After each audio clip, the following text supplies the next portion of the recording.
Hello, Reverend MeeLing, Reverend Susan MeeLing, Lady Dori, Belle, Lady MeeLing, America. I've been known by a few names. And in looking through finding A Silver Lining by Susan MeeLing that I wrote, there's quite a few stories that are missing.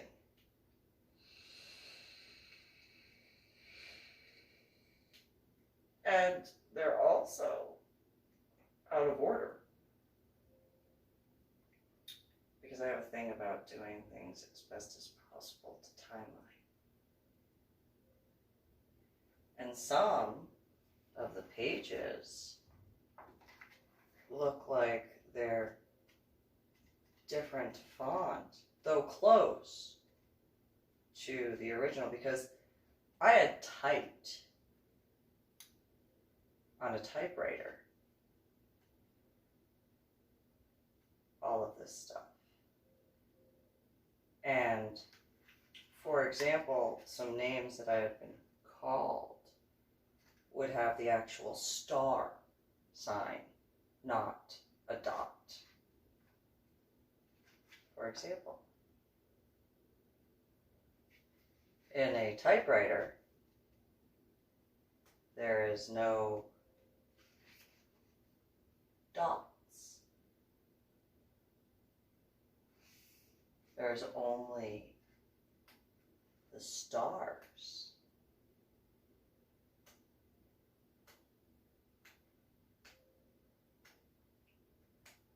Just saying, I do not mess with other individuals' things. For example, there would not be dots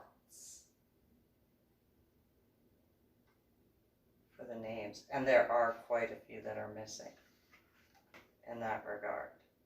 I didn't give anybody permission to edit, ever.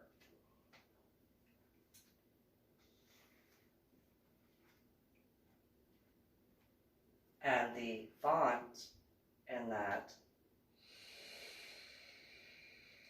is larger than that of a typewriter, because a typewriter only has one size. So I do not appreciate my freedom of speech and my freedom of expression being tampered with because of others' individual problems with the truth that I wrote.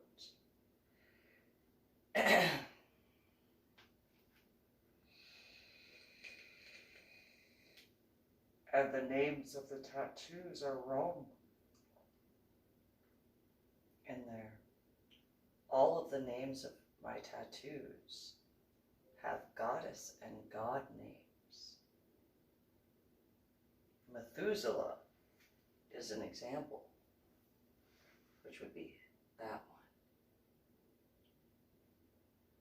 But that is the only god name, or biblical name apparently. For example,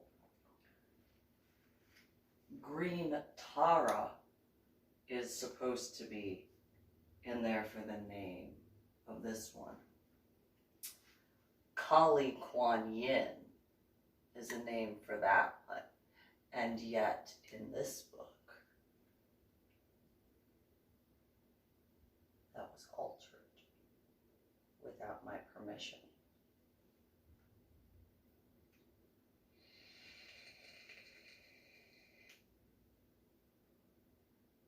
Again, I used a typewriter.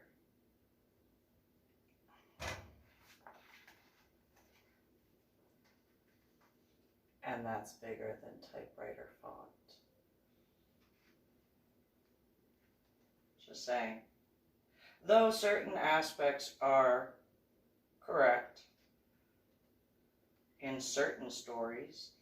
For example, there isn't the story in reference to Cactus Jack, which I put in the original finding the silver lining.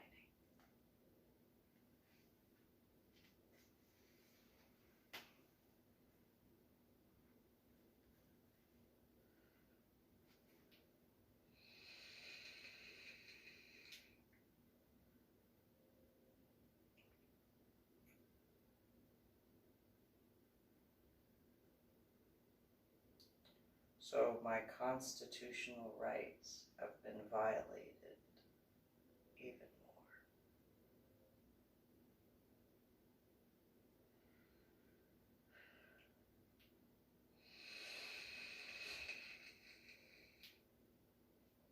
And I am not happy about that at all.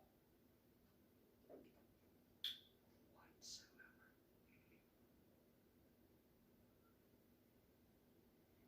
And if individuals, like, for example, another one,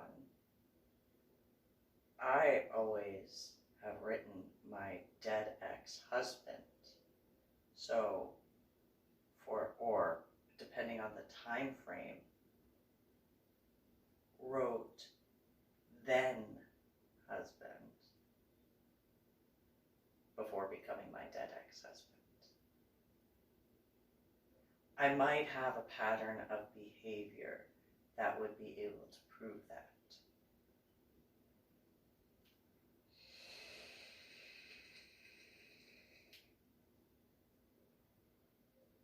So is that considered copyright infringement? Or is that considered just breaking laws all the way around?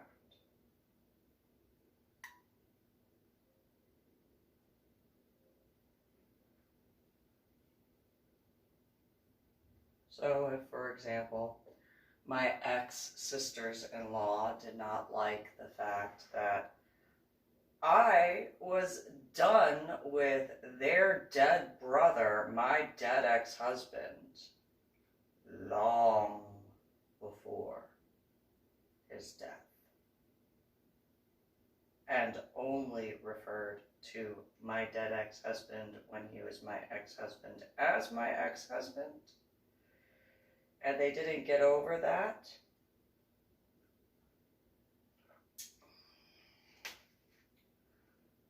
What is the penalty for that?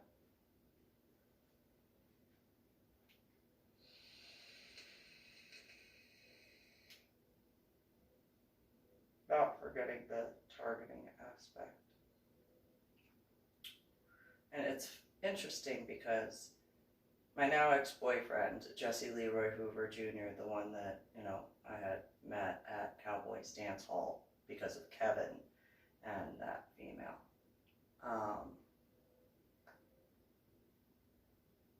He said his friend was from the Air Force as an Air Force navigator and was stationed at Warner Air Force Base in Alaska.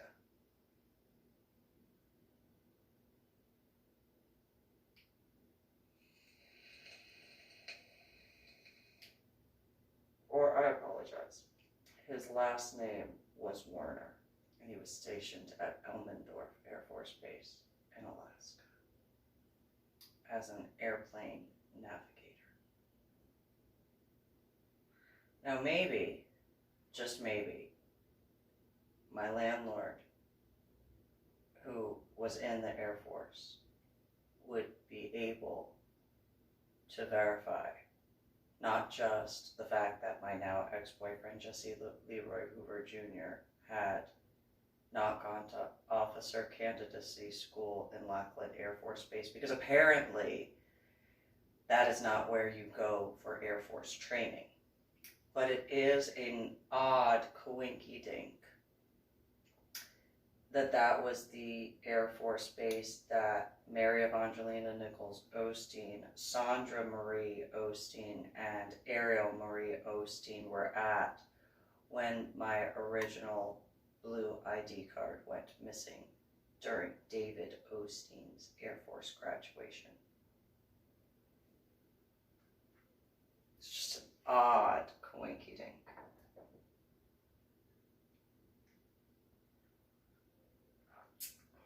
And I do believe that there are honest politicians. I do. So that seems to be an issue for certain other individuals. Hypothetically, so for example, had Mary Evangelina Nichols Osteen lied to whomever she spoke with in Georgia about that issue with her dead brother / spiritual husband, and felt that whoever she spoke with had lied to her when she initially lied to that guy or group of people.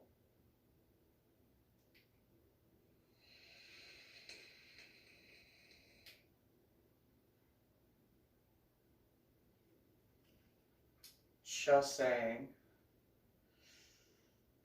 I'm not going to forgive that.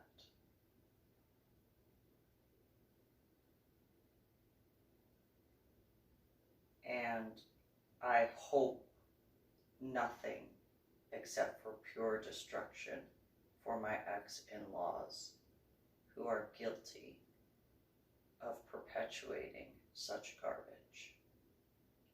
Nothing but destruction in every possible way.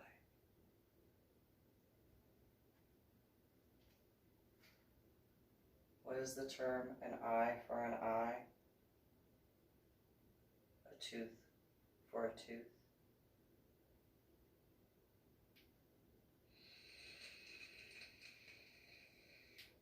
Personal opinion on that.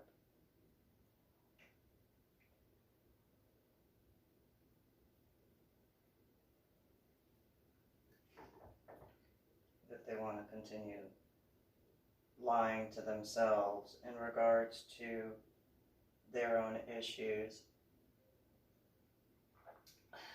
That is their choice. However, he was my ex-husband before he became my dead ex-husband.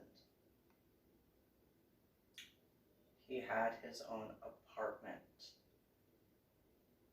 before he went back into the army. So if his sisters were not competent enough to accept that reality because of their ignorance and lack of intelligence and lack of ability to understand reality, back then in 2006, I think is when he got his own apartment.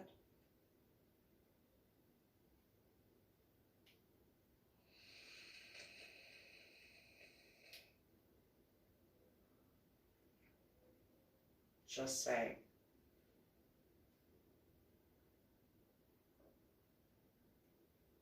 And if they were mad because I didn't fight for their dead brother / spiritual husband, well, that's their problem. Because he caused multiple problems. For example, in there is supposed to be the aspects of the meat tags that my dead ex-husband put into his flesh. I specifically wrote about that because I had stated to him how much of a danger he was putting so many people in.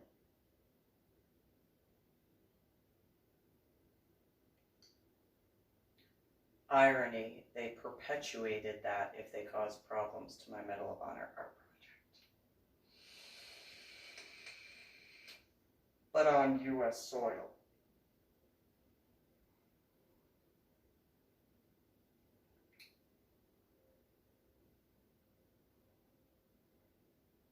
And treason has been on the books, in law books, for centuries. Maybe just an example was needed to clarify that. And since treason has been on the books for centuries, since the UCMJ was put into action, that would essentially mean that there is no holdup in regards to the legal ramifications of. And the irony is treason by the UCMJ standards is death by firing squad. So the only punishable response to those who caused problems to my Medal of Honor art project by legal aspects is death by a firing squad. Because while these are examples, what is it? The retroactive cannot be done. So the only punishable aspect for every cherubim one who caused problems, hypothetically, is death by firing squad. Not in a metaphorical way, in an actual way.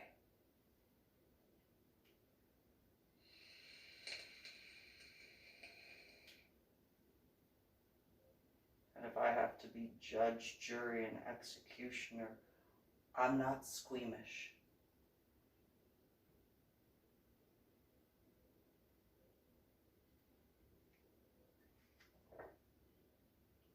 I've been in more pressurized scenarios that I know I can handle it.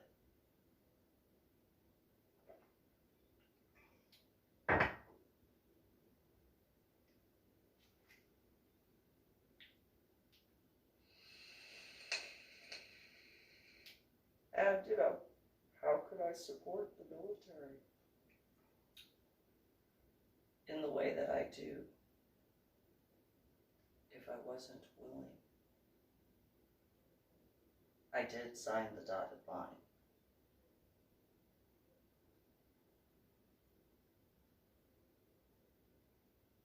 I was willing and ready to pull the trigger if I had to. When I was in medical hold, I wanted to go special forces. And sometimes that means getting up close and personal.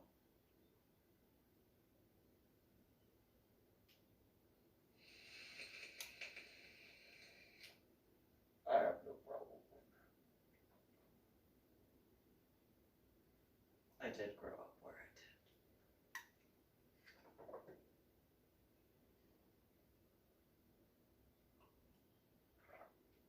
And I've seen worse than just a couple of dead bodies.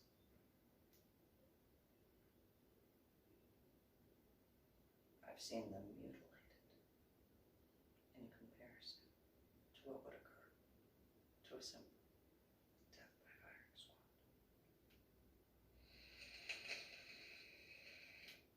Those who were in the areas of New Jersey and New York, the 1980s and 90s, can give examples of what I grew up seeing. So, a bunch of dead cherubim wouldn't be a problem.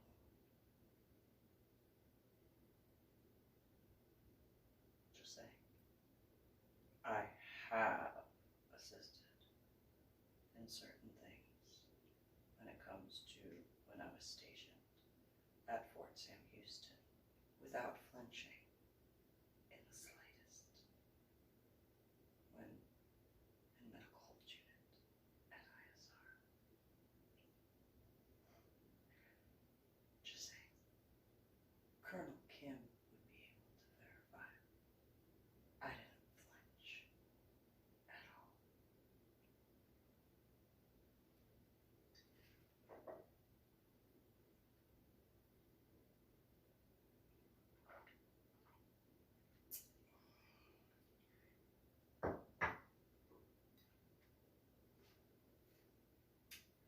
Just saying. But there's another example. the apartment at USA Boulevard. How big was that sword I had? It's 38 inches long of a blade. Well, it wasn't like it would just go partially in if I had to use it.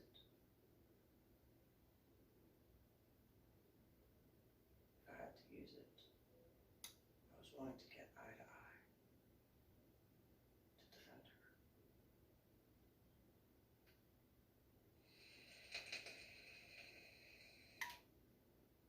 So what was the length of that hilt? I think it was at most 6 inches, 8 if you include the crossbeam.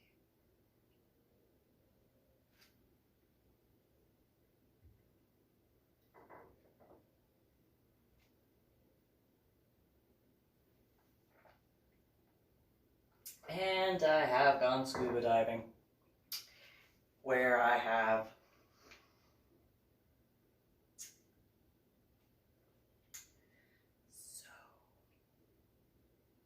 there is that. Just